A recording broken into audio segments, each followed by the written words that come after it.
Imagine getting, well, desktop-level performance in a device so small it could literally fit in the palm of your hand. For years, mini PC kind of meant compromise, didn't it? Limited power, restricted upgrades. But what if a tiny titan could just redefine those expectations entirely? Today, we're plunging into a deep dive on a machine that's doing just that. We're unpacking the Minisforum M1 Pro. It's a compact powerhouse that's really shattering the idea that small means weak.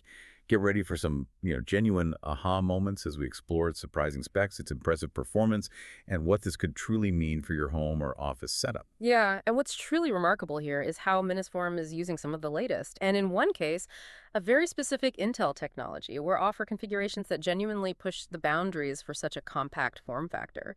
We're looking at processing power and memory options that, honestly, just a few years ago would have been unheard of in a device this small. It really shifts the paradigm of what entry-level computing can do.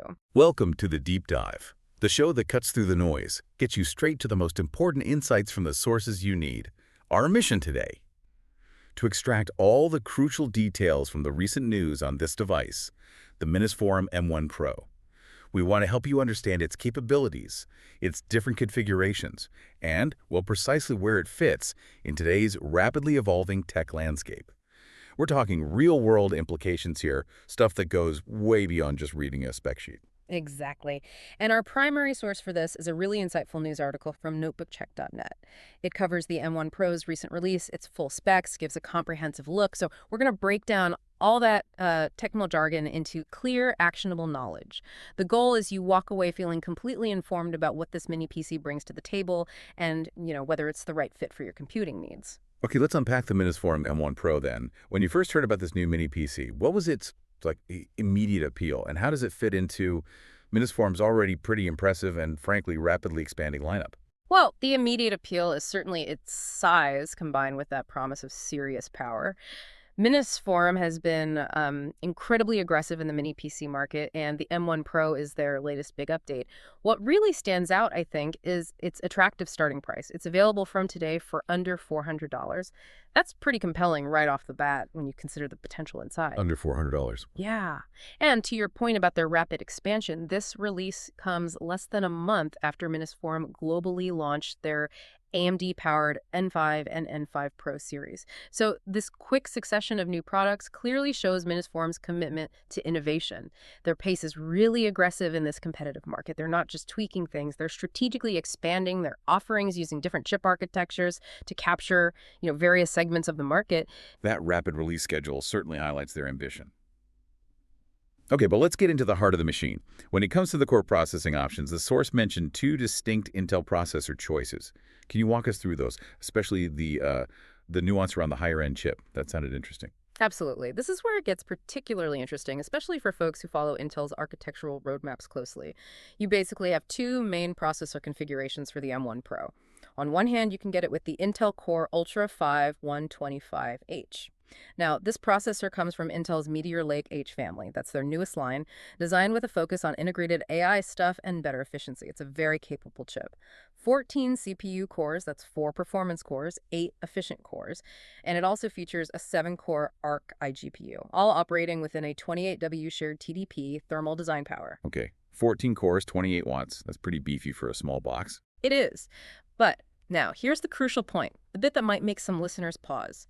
The M1 Pro can also be configured with the Intel Core Ultra 9 285H, and our source, Notebook Check, explicitly states this chip is based on Intel's newer Alder Lake H architecture. Wait, Alder Lake H? But you just said Core Ultra is Meteor Lake? Exactly. It's a significant distinction because Core Ultra is generally Intel's branding for their latest Meteor Lake chips, the ones with the neural processing unit for AI tasks. So for the Core Ultra 9 variant to be listed as Alder Lake H, well, it's quite unusual. That is fascinating. It almost sounds like a typo or something. How should we interpret that, given Core Ultra is supposed to be the newest gen? That's a great question, and it highlights why digging into the details matters so much. While Core Ultra is the brand for the latest Meteor Lake series, the source mentioning Alder Lake H for the Core Ultra 9 285H probably indicates one of a couple of things. Maybe Minisforum is using a high-performance variant from Alder Lake H that Intel categorizes under a broader Core Ultra performance tier for certain markets. Mhm. Or perhaps it implies they're optimizing for raw performance in a way that Alder Lake H excels at, even if it's not the absolute latest architecture for, say, efficiency or AI features. Hmm. Okay. So it might be a specific performance choice, not just the absolute latest architecture across the board. Precisely. What it means for you, the user, is you get a choice. You can pick the highly efficient, very capable chip from the Meteor Lake family, the Core Ultra 5 125H. Or you can go for a more raw performance-focused option, the Core Ultra 9 285H. Despite its slightly unusual architectural label, it promises more grunt for demanding tasks.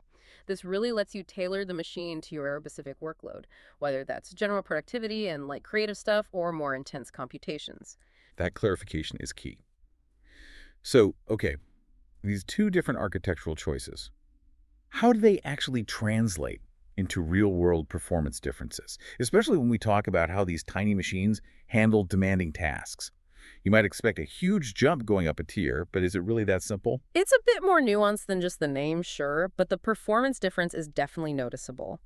Our source notes that the Core Ultra 9 285H variant, despite our whole architectural discussion, generally outperforms the Core Ultra 5 125H by about 25% in overall benchmarks. 25%. Okay, that's significant. It is, and it's not just the CPU. There's a similar performance gap between their integrated GPUs, their graphics capabilities.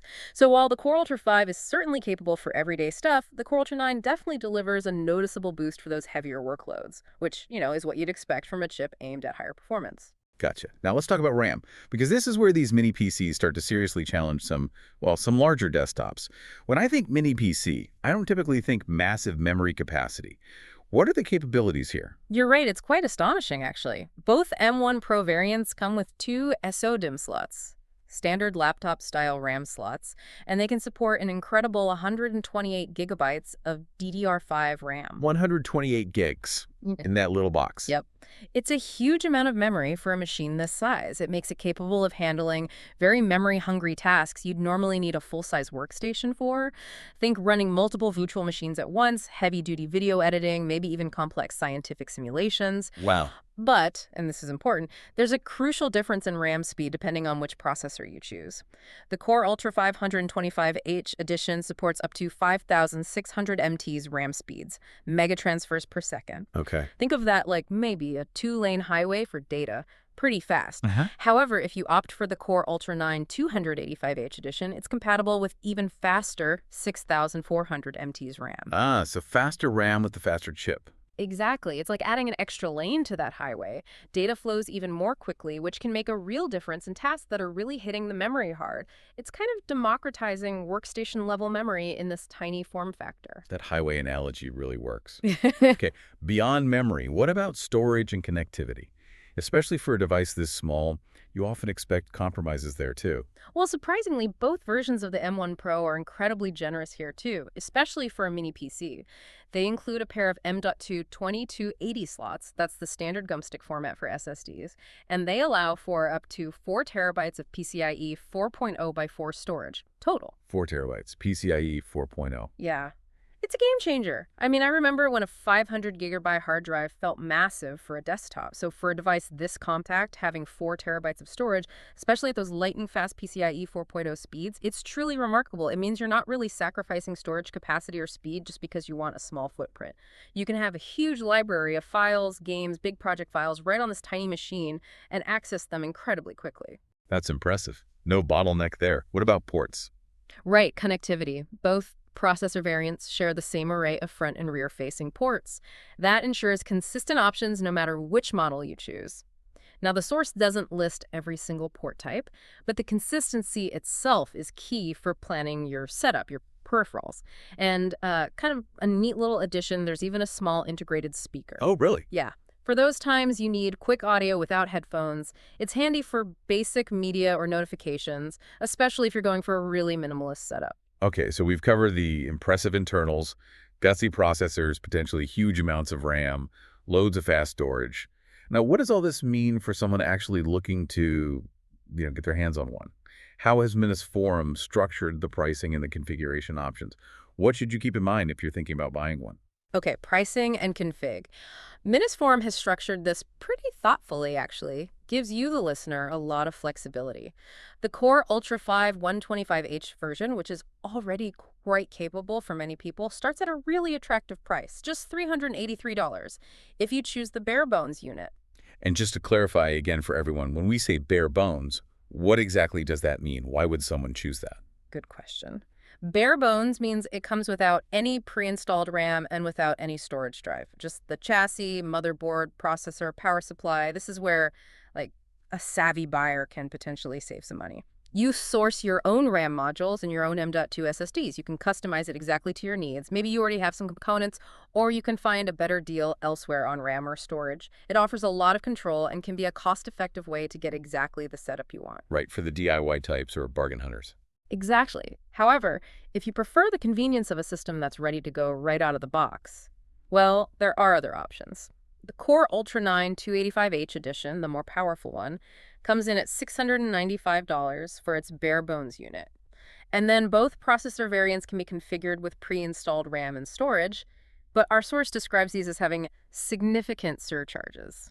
So convenience costs extra. Pretty much. It's a clear trade-off, right? Between the initial cost, the convenience of a ready-to-use system, and your willingness or ability to install components yourself. Okay, so if we connect this to the bigger picture, it really seems like Minisforum is targeting different types of users Yeah. with these options, doesn't it? Who benefits most from the Core Ultra 5 versus the Core Ultra 9? And what's the sort of overall value proposition they're putting out there? Precisely. It's definitely segmented. The lower price bare bones Core Ultra 5 125H model, that's perfect for, say, budget conscious students or just everyday users who want a very capable mini PC. Think web browsing, general office productivity, streaming media, maybe even some light photo editing or multimedia work. It's a really accessible entry point into powerful, compact computing without, breaking the bank. Makes sense. And the Ultra 9. Right. The Core Ultra 9 285H edition, with its higher price and that extra performance kick that's geared more towards power users. These are people who need serious processing muscle, but still want it in that small footprint.